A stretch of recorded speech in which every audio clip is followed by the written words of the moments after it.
All righty, everybody. Welcome to the third webinar. I feel like we're kind of getting our traction, Daniel. I feel like we're kind of getting this thing figured out. I think so too. I feel more confident each time. Now we can have people speak and ask questions. Way Dude, better than the first. confidence. Come on. You never struggle with confidence.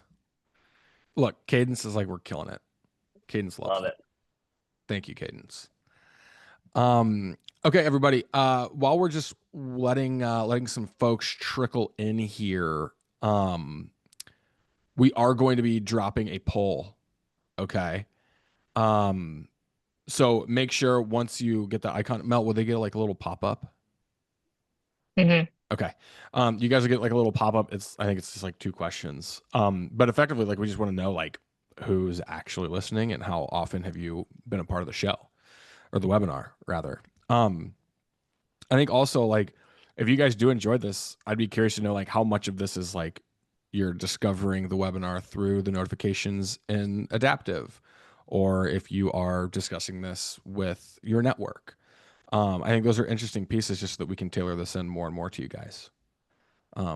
So Mel will get that dropped here shortly. And we Reese, I have, actually think you'll have to do it. oh, sick. Cool. Yeah, down at the bottom since you are the host now. The PO webinar poll. There All you right, go. guys, the poll's open. If we get some feedback in chat, just to make sure that you guys have access to it. Hey, there we go.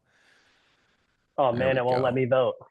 Yeah. Won't let me We don't pump want to myself skew the up. data. We're all about clean data over here, Daniel. We don't need you in there messing with the results. I do see a bunch of repeat participants though. Allie Ely, she shows up to everyone. Yeah. Brooke Kosan, she's always here. Cindy Bayo, good to speak to her again. Yeah, there's a Wait, lot of people. Cindy. Cindy is PJ's sister, Yeah. right? Yep. Cindy, I just got dinner with your brother. Oh, we have Lisa raising her hand. What do I do with that, Mel? Can I unmute? You can unmute if you'd like to talk. Yeah. I want to hear from Lisa. Lisa, you have the stage. Your hand's up. And you're This on is gonna mute, be by the so way. funny if she didn't mean to. Yeah, now you're center stage, Lisa, if you didn't mean to. I think it might have been an accident. Okay. Now I can remove permission to talk. There we go. Cool. All right, what are we sitting at here? We're sitting at 77 attendees. Love it. Guys, this is actually a record. Mel, how many registrants did we get? We had over 140. Nice. Thank you, Yeah. everybody. This is sick. Yeah. This is great. We love that you're enjoying this. I don't know, what is it? A medium? This platform? This channel? Webinar. Yeah. I don't know. Yeah, sure. I love it. Thanks for joining. This is validating for us. So this is a good use of time. As Yeah, always, we got some love from Allie and Blaine already. So yeah. if anything, this is just an ego boost for me. This is great. Yeah, sure, for sure. Paulina loves the webinars. You guys have always answered my help desk questions. Thank you so much. Blaine, we appreciate you. We're here to help. Okay, beautiful. Well, we're at call it 80 attendees, 79. We can just go ahead and jump in. We've had, well, actually, I could probably just keep this poll open. Mel, do you think, or should I just end it? You can keep it open. Can you do a Okay. favor for me real quick, Reese? Yeah. Can you make me the host real fast? I need to make Yeah, one here. small change on the background and then I'll I don't even give it want to be back the over to you. host. I don't even want to be the host. Hang on. Participants, Mel, make host, change host. You're now the There we go. host. Okay, thanks. I just wanted to make sure that everybody has the ability to chat with everyone. So that way if questions come up, we'll get the answer to everyone. All right, we're good. So Okay. take it back. Take it back. Awesome. Okay. Morgan, Oh. big compliment. Mel's emails are sometimes the only relevant vendor emails I get in a day. I'm here in the Mel fan club, as am I. I'm Well, a fan of thank you. Mel. Mel rocks. My life would be just totally derailed if it weren't for Mel. Thanks, guys. You're doing great, Mel. Team Team Mel. Mel Hell for yeah. sure. Hashtag Team Mel. Don't make Love me blush it. over here. Love it. That's good. That's good, Mel. Compliments are good. Yeah. Um, okay, party. Well, let's get this thing ripping here. Um, all right, let me get all situated here. Um, slideshow. It's always difficult to get slideshows going in Zoom. Here we go. Share. Slideshow. All righty. All right, team, buckle up. We're 7 minutes in. Today we are going to be talking about adaptive purchase orders. This is going to be your guide to cost control. Real quickly, and God, I feel like I just want to run polls ad hoc, Mel. But I'm curious in the comments, how many of you guys are using purchase orders and how many of you are using purchase orders and adaptive? Just go ahead and let it rip in the comments. But as we're letting those answers fly in, before we start, as always, we're going to be holding a Q&A at the end, but never be shy in the comment section. We'll try our best to get to these questions. We want to keep flow going. We want to keep good conversation going. We don't want you to forget your questions. So jot them down. We'll get to as many as we can. If not, we'll hold it at the end. We're going to be sending these recordings to you, okay, for the webinar, but you can also access them in the Help Center and our YouTube channel. I know I'm asking a lot from you guys, but if you guys are watching these recordings in the Help Center or on YouTube, it would be really interesting to know where you're getting this content. Whoa, easy there. Okay. We're having the chat's blowing up, by the way, Reese. A lot of people using adaptive POs, some other people, using it outside of adaptive, but just looking to learn more. So BT funneling into adaptive. Sometimes happy to learn more. Wade, you're the man. Thanks for joining. Big Jew. There we go. Okay, cool. Okay. Sweet. Last piece here is we'll do a little sneak peek on what the next webinar is going to look like. And I think you guys will like it. But effectively, if it's not on a PO, it's out of your control. That's what we're talking about. POs, purchase orders. I feel like it's a term that gets thrown around a lot in construction. When effectively all it is it's a control mechanism when it comes to your company's financials. Okay, it is not a financial document. It isn't an invoice. Typically, how this relationship goes is you get a signed subcontractor agreement. There's like a bidding process involved. The scope of work is agreed on. That's when the PO is issued.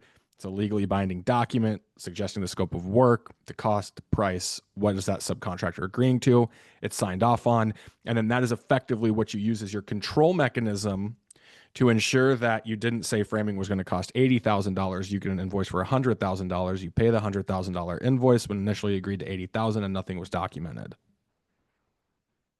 I hope that didn't come off like an auctioneer, but that's really what it is. It's a super simple control mechanism for you to control your costs.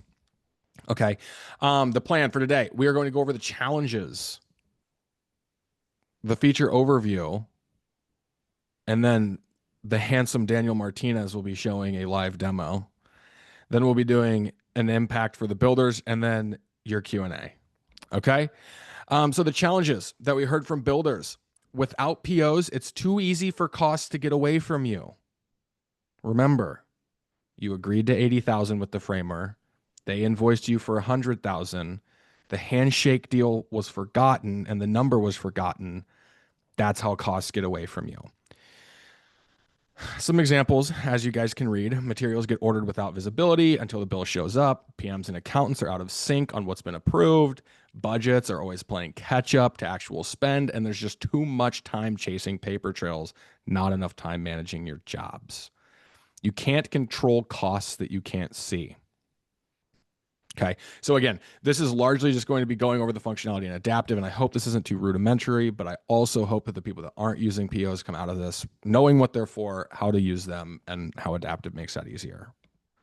Okay, so adaptive purchase orders, the entire intention is to bring clarity and control to every purchase. Okay, our purchase orders give builders a structured, easy way to approve spend before it happens and ties every dollar to a job, cost code, and vendor in real time. Okay. Now, when we go through these, here's just a high level. And actually, I'm going to take a step back. Do we have any comments? I'm going too fast. Anyone on here using House Pro? Okay. No, I think you're doing good so far. Okay. Okay. If I get going too fast, just let me know. I will. Okay, cool. So capture and approve spend early. Create POs the moment materials are ordered. No more surprises at billing time. Okay. Again, this is like when we think about the process, and this is a material example, right? But we're even talking about like subcontractor agreements, right? We know that we're going to work with the sub. They've submitted a bid that we're going to accept. The next piece to that is documenting it with the scope of work, the amounts, legally binding terminology, jargon. And then once it's signed, now it's locked in place. The second piece is connect your finance and field, right? The RPOs sync instantly with cost codes, budgets, and approvals for full visibility. That's what Daniel is going to be going into. And then ultimately just stay compliant without the friction. These signatures, audit trails, and real-time updates, it mitigates a lot of risk. No more small claims court, no more finger pointing, no more ruining relationships with subcontractors and vendors because he said, she said. It's on paper, it's documented, we're locked, we're loaded, we're running healthy business. Yep. With that said, go ahead, Daniel. What do you want to say? Yeah, I'm gonna jump into the program here, but I did want to point out, a couple things in chat. One, I love like the interaction and the networking that's going on in the chat. I would also say Heather Lloyd brought up a great point. Like instead of having people chat in, you can certainly still chat in, but feel free to raise your hand. Like we want this to be as interactive as possible. Yes. We can call on you. You can ask questions if I'm going through something in the demo that you're unsure of, or we're here to do it live, right? And like really answer questions on the go. So if you don't understand, raise your hand. We will call on you. You can also, always send it in the chat or message your account manager. We're happy to set up a one-on-one meeting too. All right. I love it. I love it. Hang on, Mel. Are you the? Do I have control to let people talk still? I think I do. I think you should. You should be able to. Mine do says exactly just report and chat. I think it's a host only thing. Point being, we can call on it. Yes, Heather, good call out. I do want to like flex this a little bit more on these calls. So if you have a question, raise your hand. Mel can call on you. Cool. Okay, cool. All you, Daniel. Let me flip it over here. There you go. Yeah, no problem. So I'm going to share my screen here. And I'm going to go through, this full process. So I'm going to go through creating POs, settings, applying bills to POs, different scenarios around that, how to view it in budgets, and then the reporting around POs. So we'll cover each of these pieces. If you have any questions, again, feel free to stop. As you see over here on the left, we have, a bucket dedicated strictly to purchase orders. You can go to that screen, see if you have any existing POs. I'm going to show you the different ways to create POs. Before I did that, I just obviously wanted to show you the screen. You have all your filters available. So, if you need to limit down this list by vendor, by job, by cost code, if they're actually signed, you can see that all here.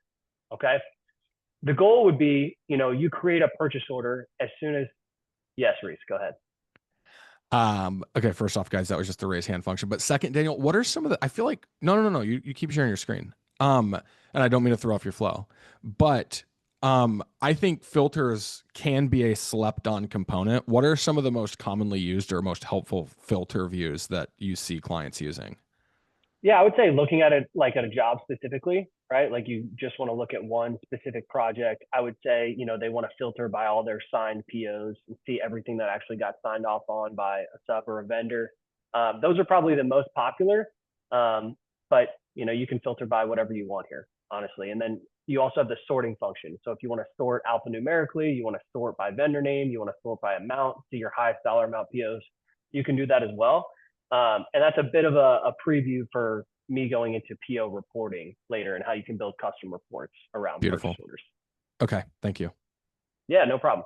So first thing to call out before we even build POs is you can default a lot of information. So you can default your terms and conditions. If you want this to be legally binding and follow certain terms and conditions, you can populate that here. Can also add additional documents by default if you have a specific contract or agreement that you want to upload. A couple different ways to build POs, okay? So you can build POs manually just by clicking new PO in the top right. Fill out, vendor name. So let's say Oasis Pools and Spa. We actually do have numbers that can auto-populate. So you can have a job site prefix like Martinez. If that's your project, it could say Martinez 001, Martinez 002 for all your POs. I think most people are familiar with the job site prefix, but if you have questions, again, feel free to stop me. This scope of work, you can type in, you can copy and paste based on, the bid or whatever you agreed upon. From here, you're going to select your project. So I'll select my job, say this is for $20,000. And then you can break it out into one or multiple line items. Now, again, I know this is a pretty manual piece of this, building this PO. I would actually suggest a different way to build POs. So you can build it from scratch if you don't already have something in progress. But you can also go to your bill section and leverage our AI. So pulling this over, right?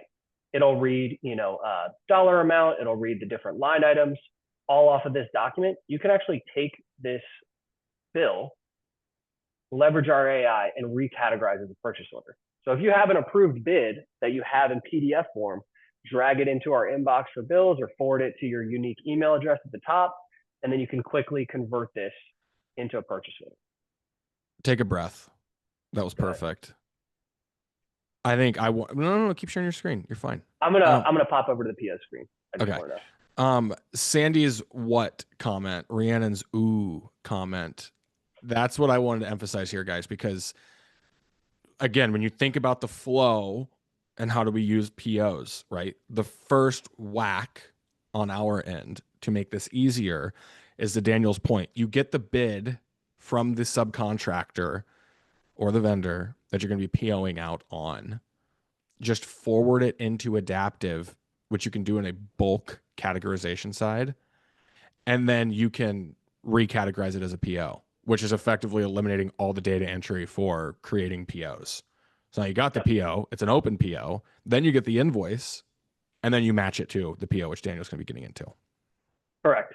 So like you can even see here in the activity of this PO, I converted this from a bill, pulls over like the original documentation, but then it's actually building it out with my job, my different cost codes, my different line items and descriptions, all already populated. So instead of going through and having to enter that all manually, you just pull over the PDF, convert it to a PO, and it'll categorize all this for you. And then obviously add in any terms and conditions if you have that default. Okay. You got something, Maurice? I think so. I was just going to ask, like, what problem are we trying to solve by creating that functionality? I would say the main problem we're trying to solve is not having them manually build out those line items.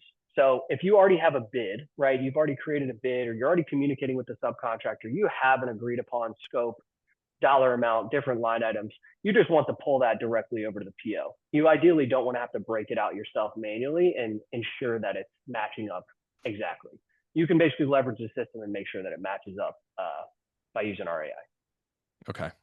Yeah, we're not fans of manual data entry over here. That is correct. Keep that. Keep that carpal tunnel at bay. Go ahead. I would say the last thing, just in terms of creating POs, like let's say you're going through and you actually, you receive the invoice, it gets in your inbox and you realize, oh shoot, I don't actually have a PO for this invoice yet, right? Obviously, you might want to communicate with the subcontractor, but we do give you the option to actually build in a PO right from this screen. So you can always add a PO, have the bill open on the left side to reference, and then build your PO so that you can link this invoice that you have in your inbox directly to that PO. Beautiful. Wade did have a good question here. Is there a way for the PO to show the document on the left, like the bills and receipts? This way you can see the doc without having to click the link in the activity. Yeah, this is common feedback. This is something we're going to implement, is basically having that document over on the left side or a document that you decide to upload. We don't have it yet, but great call out, Wade. Wade, you could be the straw that broke the camel's back on that one. Hopefully we get it done for you. We're all big fans of Wade over here at Adapt. We love Wade Lowe. Wade Lowe's the man. Okay, cool. And then Catherine, are there any best practices for handling deposits or milestone payment agreements? Also, is everything available in mobile?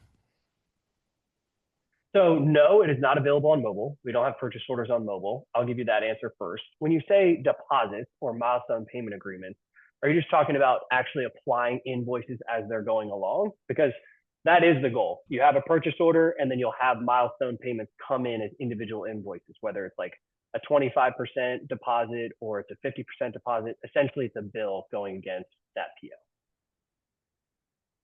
And she can Okay. raise her hand if she has one. She's raising her hand. Mel, will you bring Catherine to the front?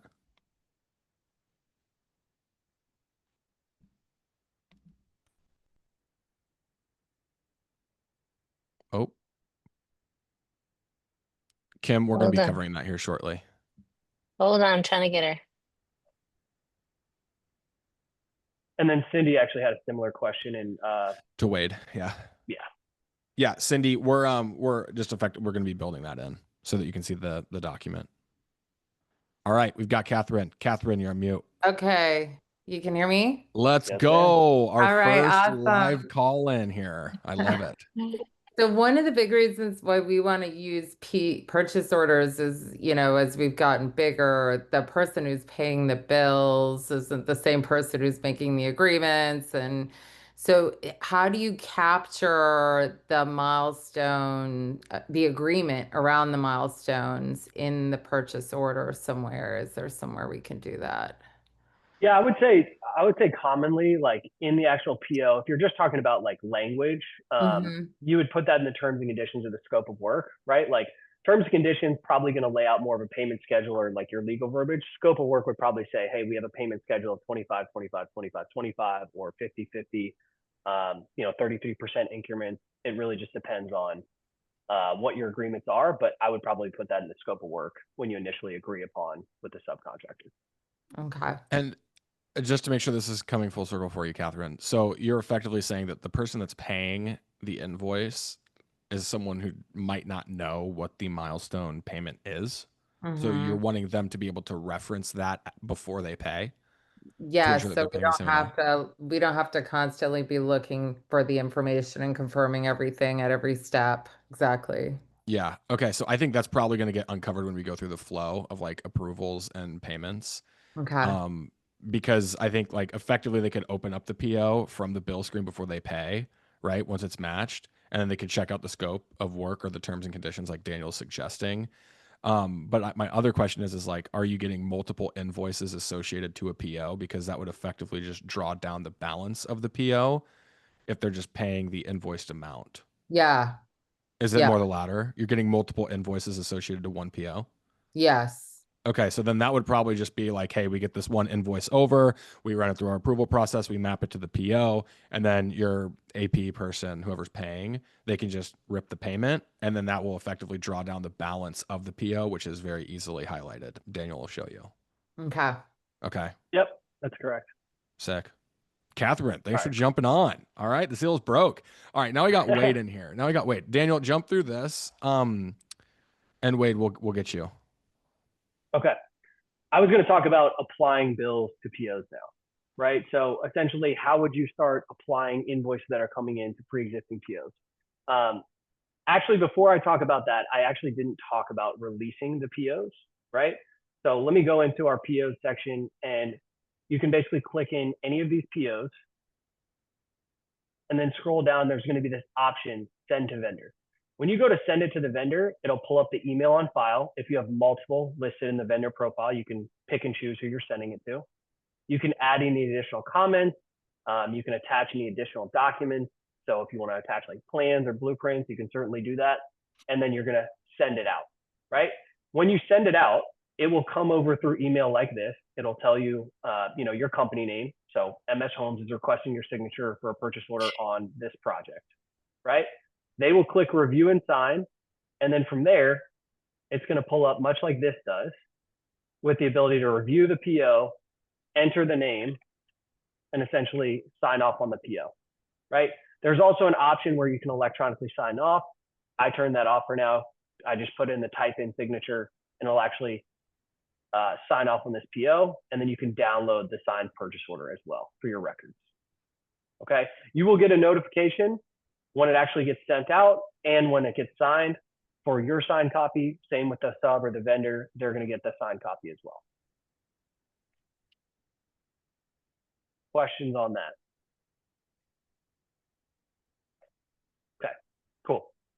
So that's just in terms of like handling the actual signature. If you don't get it signed off by the subcontractor, you can also just mark it as signed, essentially approving it internally. You can even upload a signed copy if they did it offline, right? So let's say, you had a less than tech savvy subcontractor, you can print it out, have them sign off on it manually, upload the signed copy here, so you have it all documented in Adaptive and attached to this PO. Okay. On the bill side, right, if you're going to apply these, there's a couple different options, right, or a couple different scenarios. There's going to be times where it's the full amount of the PO. There's going to be times where there's multiple lines associated. There's going to be times where it's, as Captain mentioned, a 50% deposit or whatever it might be. So I'm going to go over the simplest one first. Let's say, you get an invoice and it's for the full amount of the PO. You're going to notice as soon as you scroll down and this invoice gets read, it is going to filter the POs by any information we filled out. So first it's going to filter by vendor, then it's going to filter by the job, and essentially say this PO matches this invoice coming in, right? You're using the same vendor with the same cost codes on the same project. Do you want to attach this bill directly to the PO? So rather than going to the PO and building an invoice directly off the purchase order, you're essentially processing your invoice like normal and attaching it to the PO as you're processing. Okay, this can be done in the inbox. This can be done while it's waiting for approval. So if it has to go through project managers or other parties, you can do that as you go along.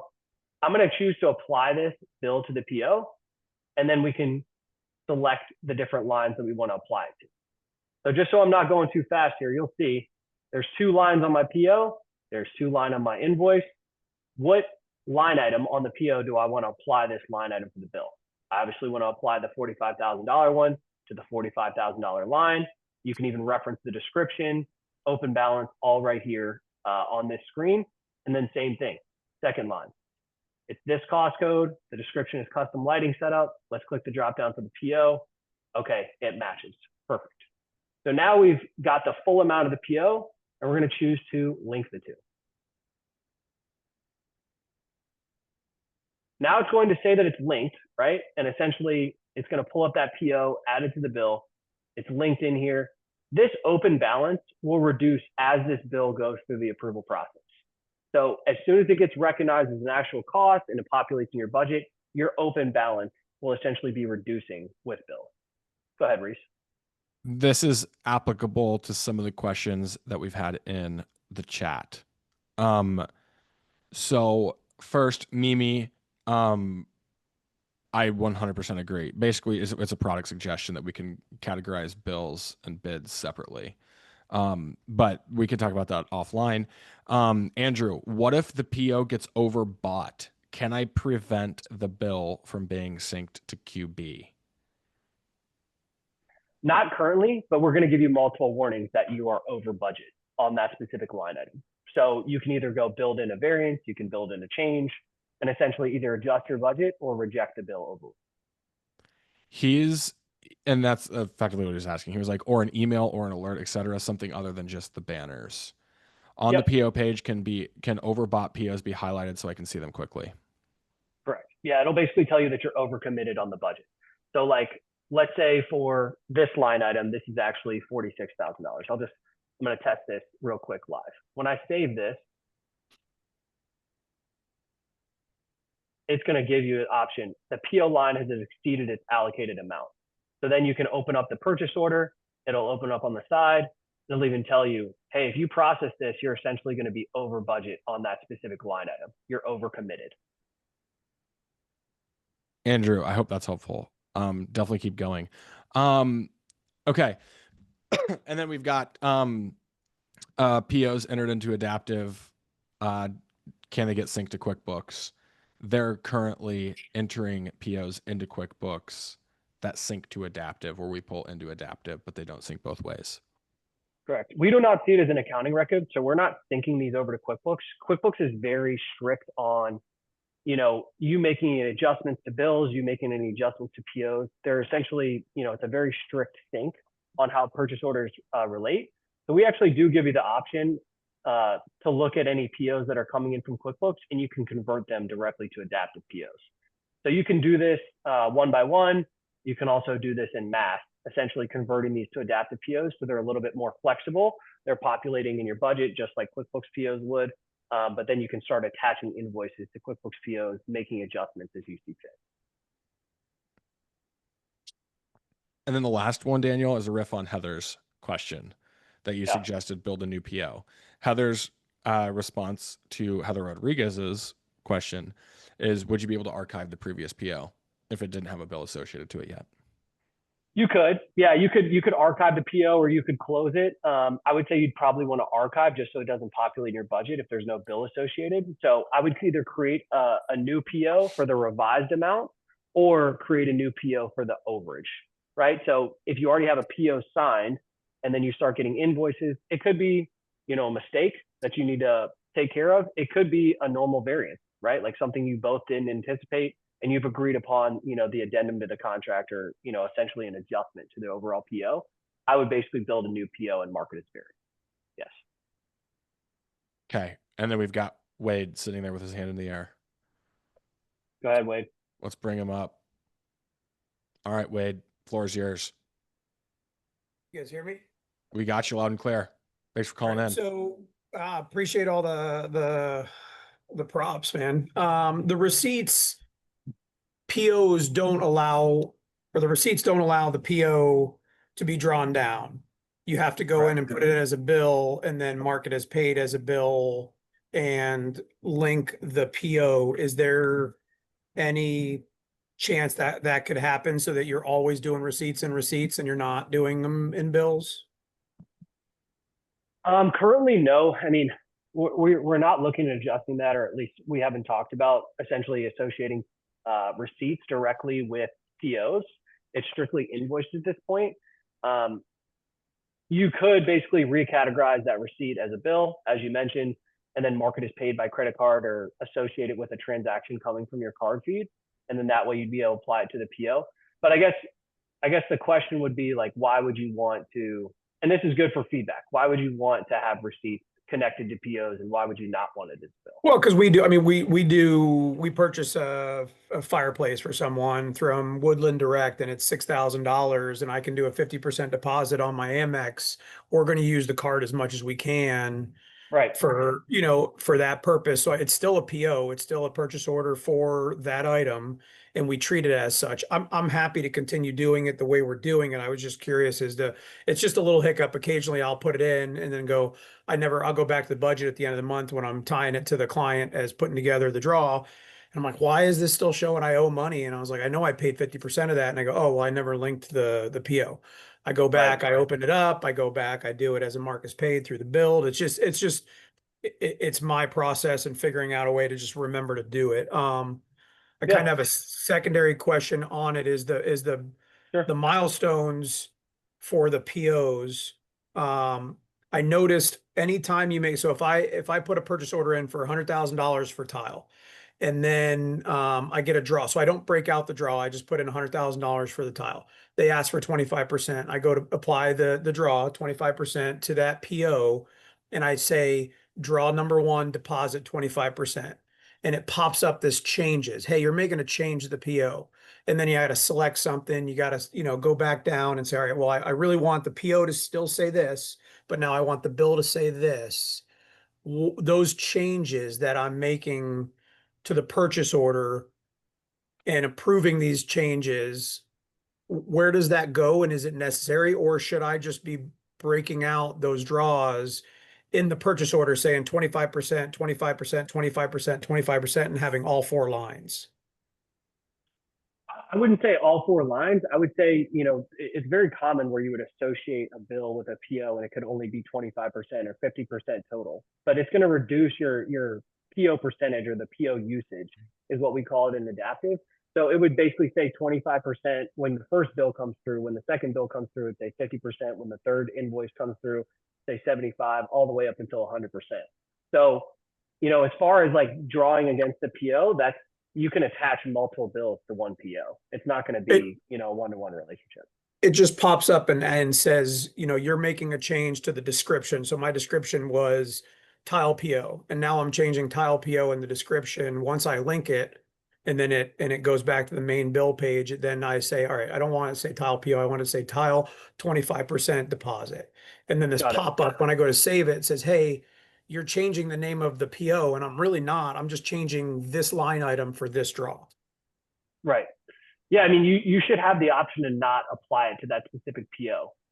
So like custom lighting setup, let me change this here and I can share my screen. And you can take me off. That was all my questions. Thank you. No, you're good. Draw number 1, or, you can put 25%. Save this out. It's going to ask, do you want to change it on the PO? If you don't want to change it on the PO, you just click cancel, right? So it's going to ask, do you want to change this description on the PO for that line? If you do, you can click next, and it'll actually force you to, do the changes, or say, you can confirm it and it'll adjust on the description on the PO as well. But you could also just click cancel and say, I really just want to adjust it for this individual bill. I don't actually want to adjust it on the PO itself.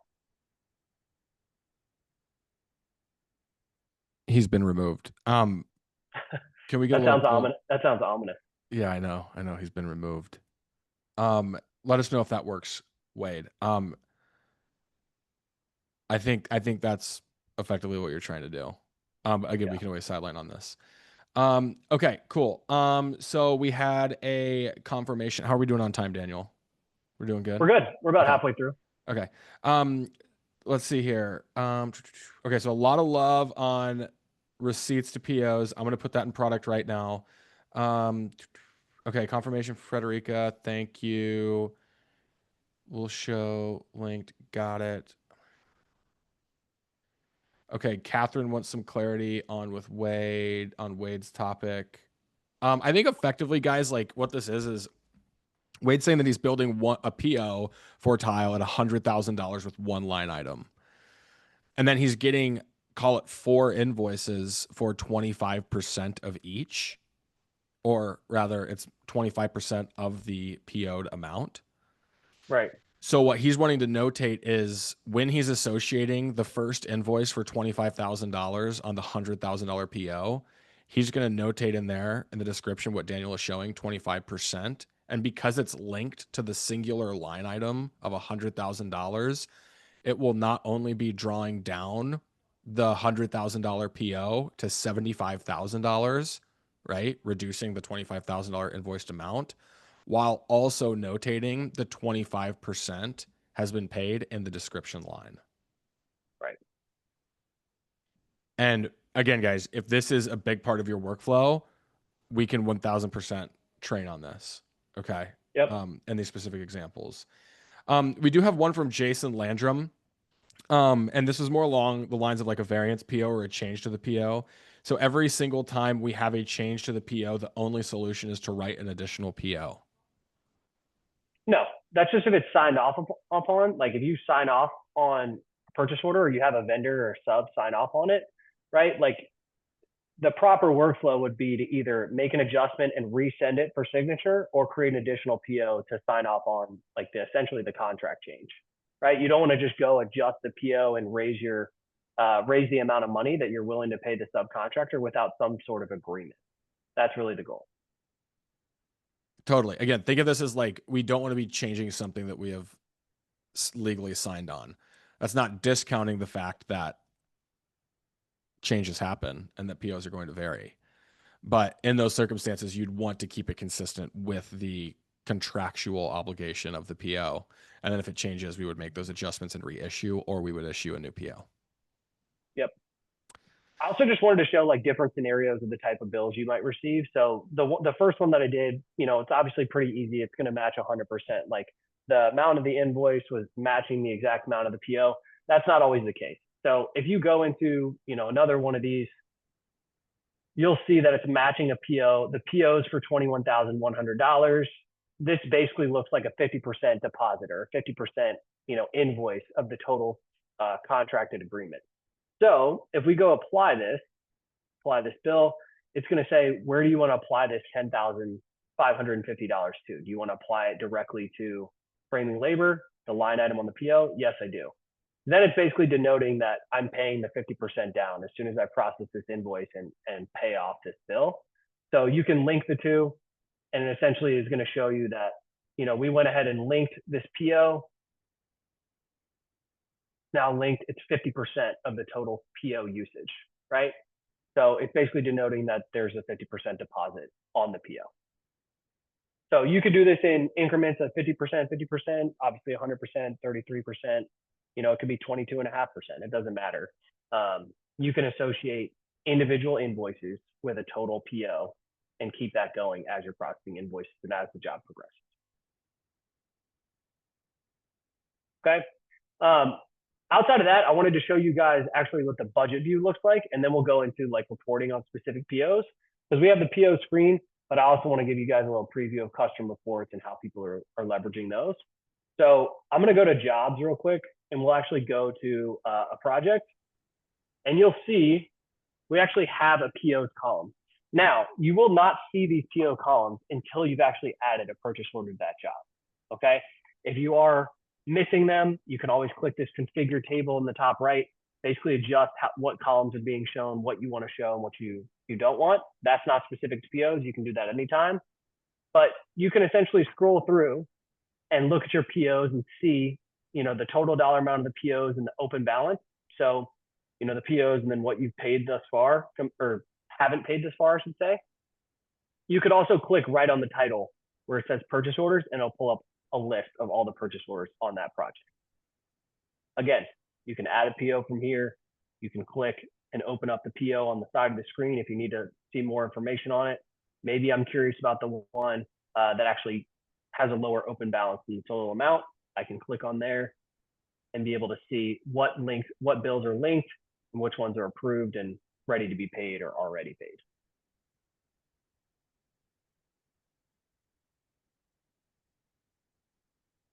Cool. Looks like Beautiful. we got some chats coming in. We've got some chatter. Yep. I'm actually just kind of monitoring it. It's kind of interesting. There's just some community happening here.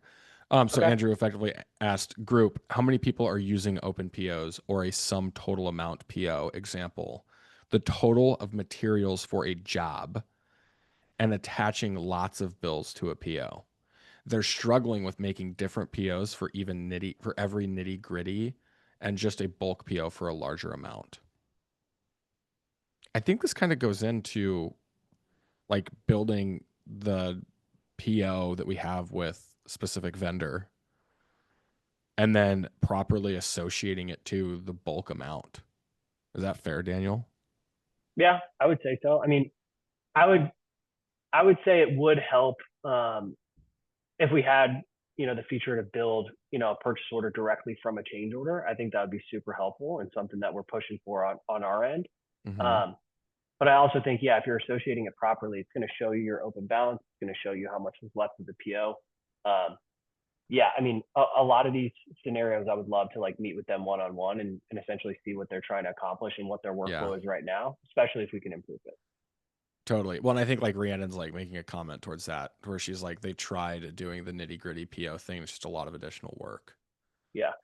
And I mean, you will see if you're overcommitted or undercommitted. Like, there's nothing to say that you have a specific budget amount. It'll tell you that you're overcommitted, but you can say adjust budget, create change, or you can roll with it and basically see if you're over or under your budget and maybe be a little bit better next time, either, you know, foreseeing potential issues with estimating or creating your POs and creating changes if it's going to be worth it.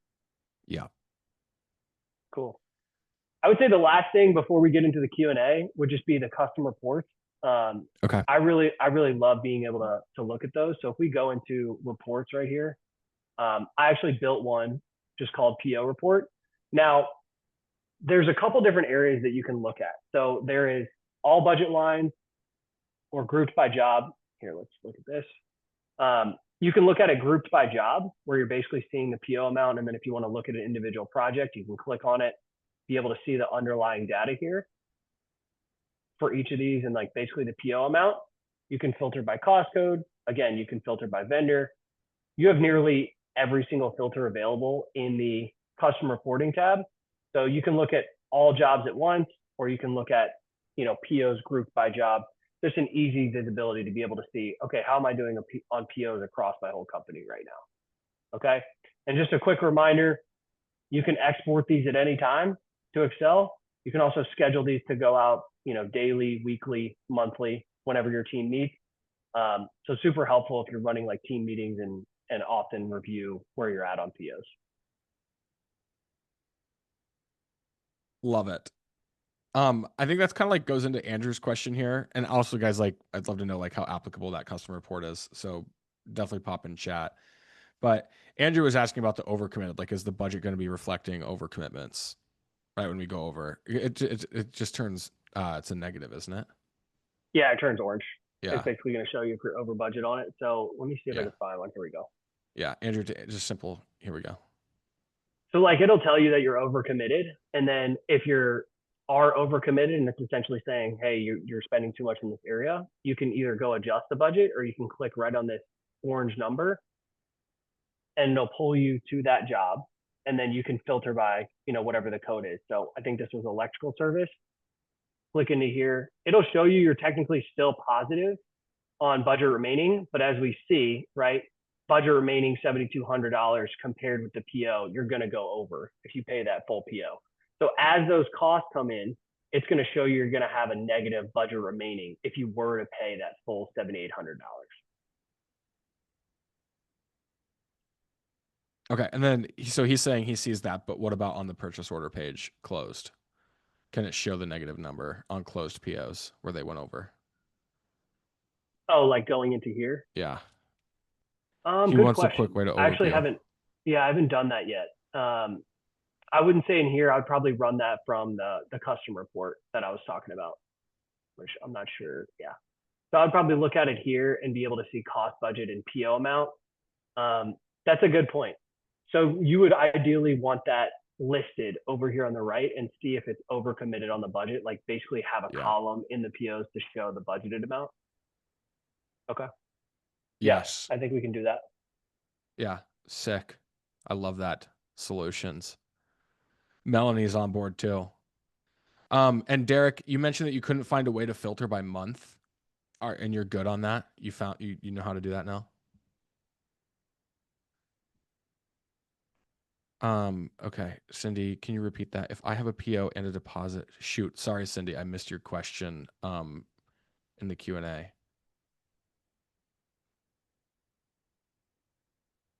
Okay, so it looks like Derek needs to know how to filter by month.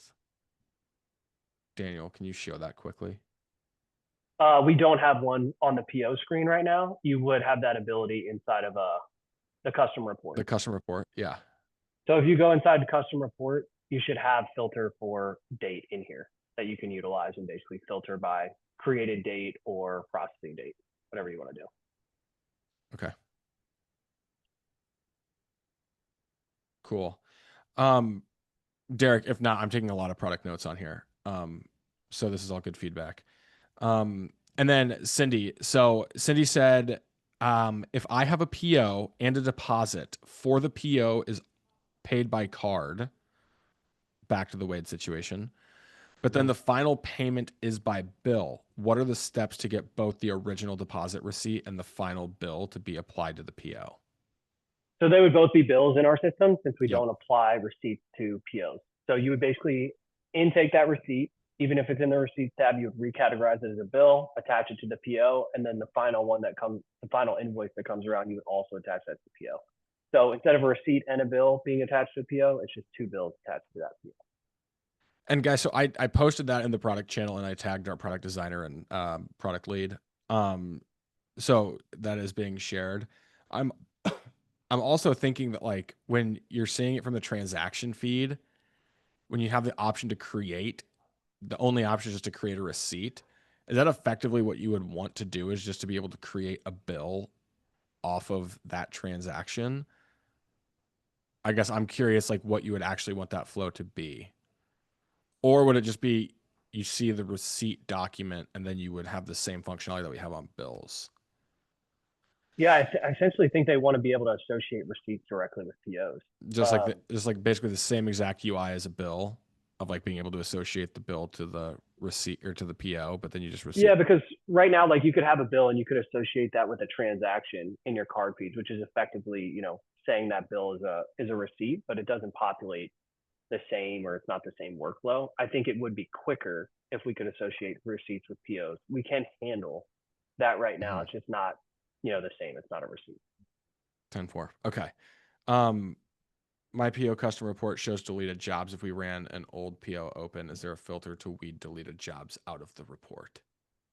Yeah, you can pick and choose your open jobs. Just So select them. I would just select the open jobs that you had and basically only pull those into the report. And I actually think doing a webinar on custom reporting would be pretty badass. There's I a lot think of it would too. functionality. Okay, cool. Okay, Carla, we don't pull in POs from QuickBooks. We do. We do. We don't push We them. do. Yeah, we do not push them to QuickBooks. We do pull them in from QuickBooks, and you can convert them to adaptive POs. So I'd probably just want to look at your individual company, see the last time you ran a sync, and how purchase orders are logged in QuickBooks right now. Okay. Carla, we can do some digging on that, but they should be pulling in from QuickBooks, but we do not push them into QuickBooks because we don't recognize them as an accounting document. Can we push adaptive POs to Builder Trend? Ooh. We cannot. We could pull your POs from Builder Trend, but we cannot push them to Builder Trend right. And I think that's just like broadly a conversation I enjoy having. Basically like the where do we do what conversation. Right. But Melanie, there's the answer. Can you pull POs from Rezio? Oh, here we go. All right, they're coming in. Okay, cool. Derek, can you pull POs from Rezio? I don't think so. Can we? I have to check. We cannot. No, the only two that we can pull from right now are Builder Trend and Procore. Correct. Okay, cool. What other softwares can we pull from? Kim, BT, and Procore. Correct. The sync is not working from QB to adaptive. Not sure why. Carla will get you taken care of. 0 for 2 today from Derek. Okay. Wait, I think didn't we we got the date figured out for you. I couldn't find a way to filter by month. It's in the custom report. It's not in the UI. Derek, we can sideline on this too, if you want to dig in. Yeah. And then Carla, I did just look at your account. It looks like there are some QuickBooks POs pulling in. So I would just want to see which ones aren't pulling in. We'll reach out to you after for sure. Okay.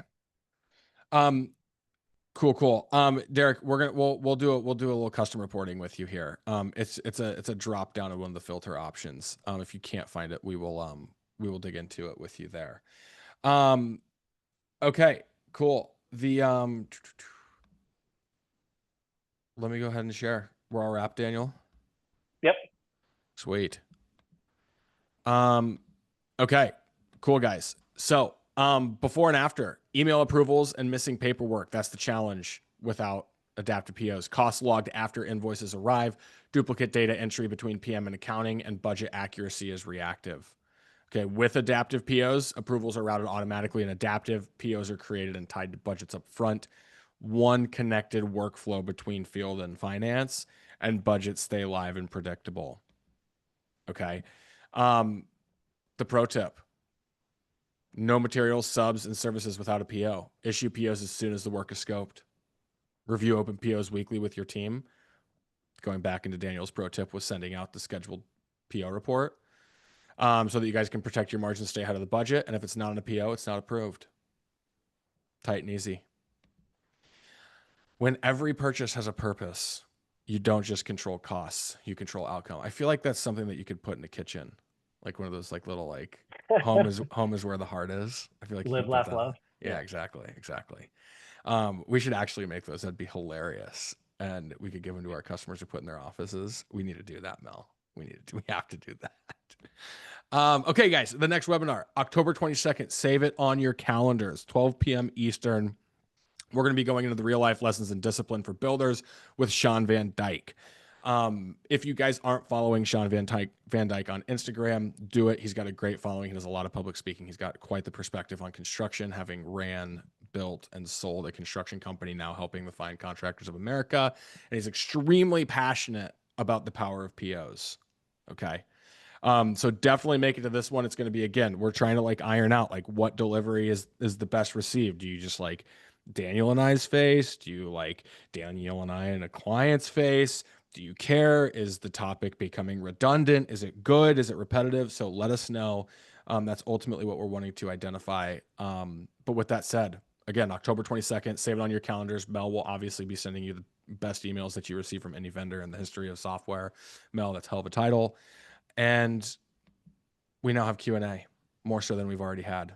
So we appreciate all you guys. Thanks for tuning in. If you got a drop. If you got questions, start raising your hands because we're going to start calling on you. Nicely done, Daniel. Thank you. Julie Miller, budget versus estimate total does not pull over from QuickBooks. That's correct. Julie. Yeah, we don't import in, or you import it. We don't sync over budgets or estimates from QuickBooks. Correct. And I guess my question is like, are you building your estimate / budget in QuickBooks, or are you importing it? Because if it's the latter, then importing it into Adaptive would be the much more efficient route. We do not pull in budgets estimates from QuickBooks.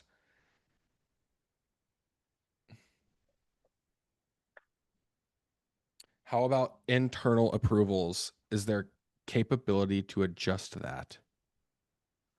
You're saying you want PO approvals internally and to be able to send it to the sub and vendor? And Catherine, you can, yes.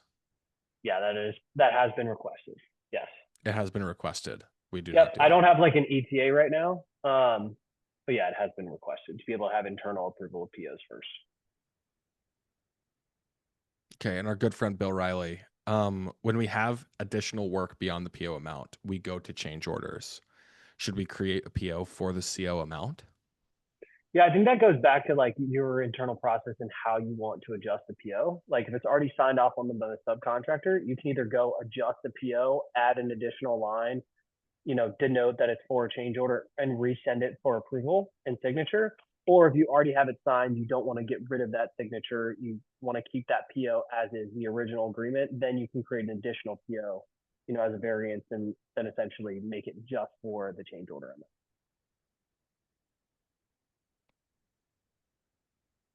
Hopefully that made sense. Is there a way to incorporate the sub agreement into the PO so when we sign, they can sign both?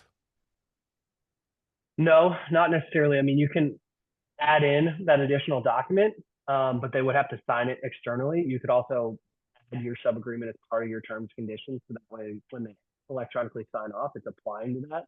But short answer, no, unless you get creative. Daniel, you say no a lot. I want you to say yes more often.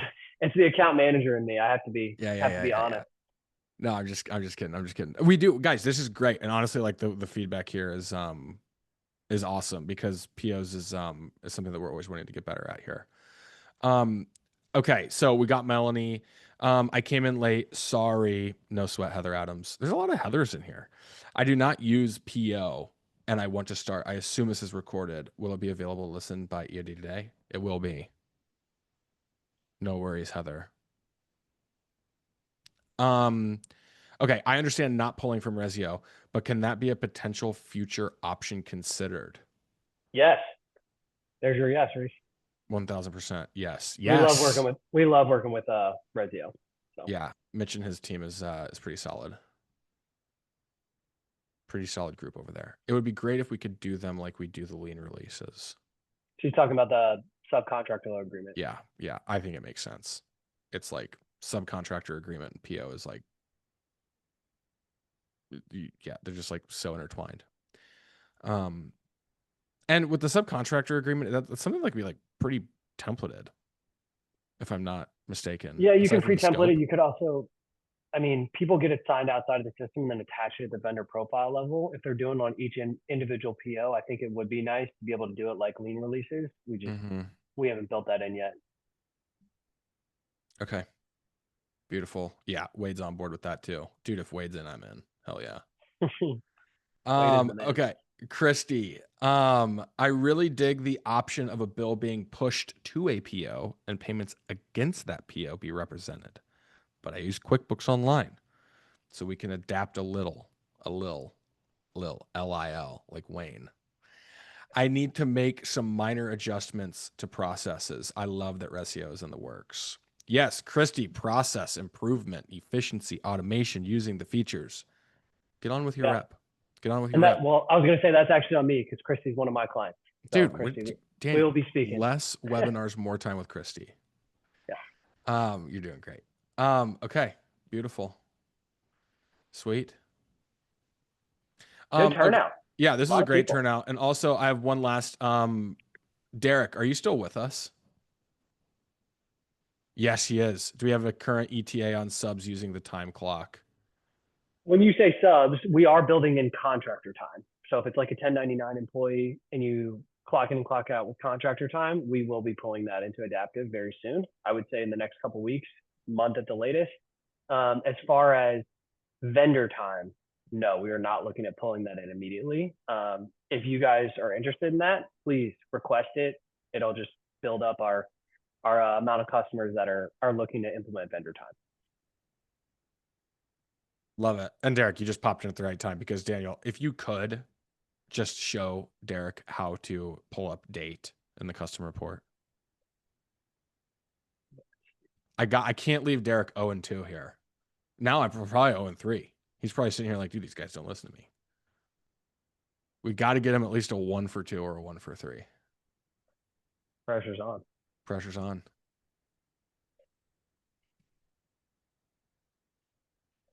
Oh, in the custom report that I built, there's no date. In the PO custom report, there is due date, but not a lot of other information. So how about this, Derek? We will build that in for you. How about that? Yeah, I love it. Okay, Derek, hold us Would to you it. like it on the PO report, so the purchase orders report, or would you rather it on like the master budgets report? Actually, let me, here we go. So we'll kind of do this live. This might not be advisable, but we're going to go to all transactions, and then we can filter by type and essentially just do POs themselves. And then you will have a date function from here. So instead of running it from the PO report or the master budgets report, I would actually go to the all transactions report. And then you're going to have the option to, or at least you should, filter by date. And then you can filter by custom date range. 1-for-2. Derek, is this good? Does this work? Bad and 500, you're in the Hall of Fame. That's right. That's right. Derek, are we 1-for-2? Did this land?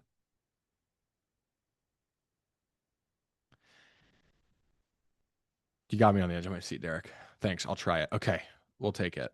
If you have any, again, it's just in the custom report side under all transactions. And then you needed to get the type is purchase order. Yep.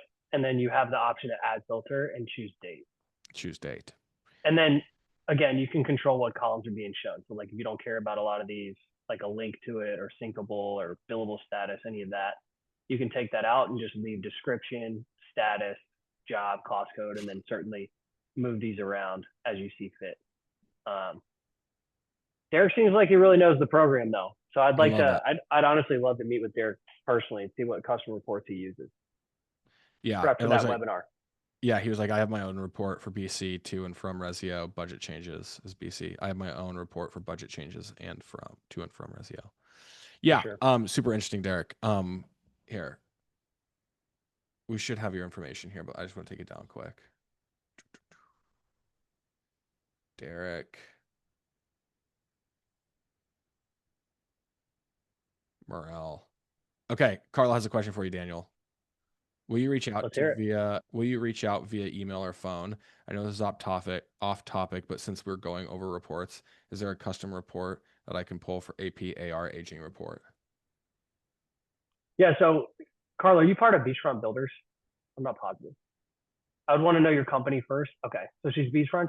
I will have your rep reach out to you directly. Your rep is Marcy Brock, and then I think Luke was helping handle that as well. And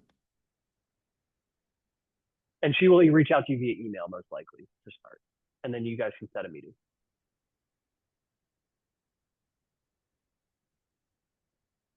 Oh, nice. Cool.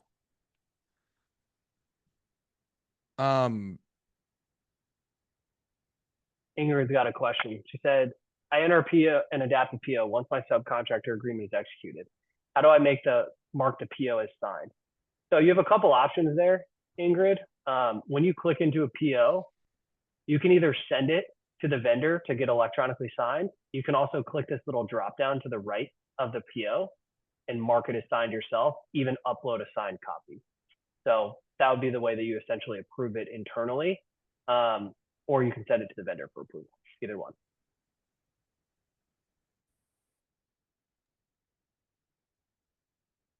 Ingrid doesn't have that option. Could be a permission Probably a thing. permission setting. Yeah. Could be a permission thing, Ingrid.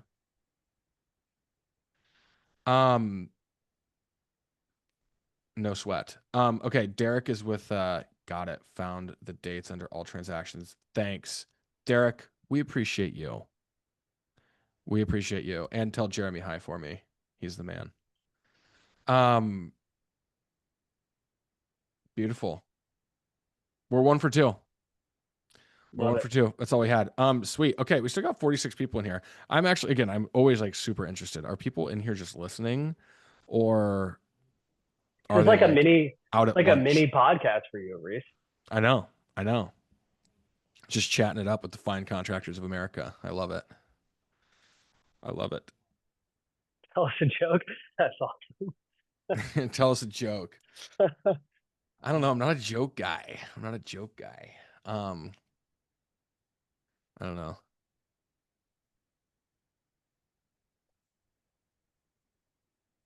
know. Very Dude, you can't podcast put me. looks like I need to get on Triple B, Reese. Yeah, you totally do. Yeah. Fee for all. Any update on archiving? Wait, fee for all? What do you mean? Fee for all? Free for all. Any updates on archiving COI? Oh, like being able to keep it in their profile, but essentially replace it with a new one. Is that what you're trying to do? Probs. Yeah, I mean, you can add multiple for one. You just want it to basically like archive it in the back. Could you just do like a, I mean, this isn't pretty, but like just do like an export through a date range? No, that'd get pretty hairy. No. I don't know. Wade always has the best feedback. I feel like he finds anything wrong with our software. It's great. Yeah, and Allie is just like on board too. I mean, if Wade and Allie wanted, I feel like we got to build it. I don't know. Yes, that is an issue we have as well. Melanie is on board. Great vibes. I'm putting on a workforce development hands-on career fair for 100 or for 1,000 high school students on 22nd, so I'll miss the webinar. Will it be up to watch later? Of course it will, Christy. Figure it out or we are gone. Wade, you dog, just playing hardball. Maybe it could be honest. I don't know. I hope not. That would suck. My uncle's old business. Yes.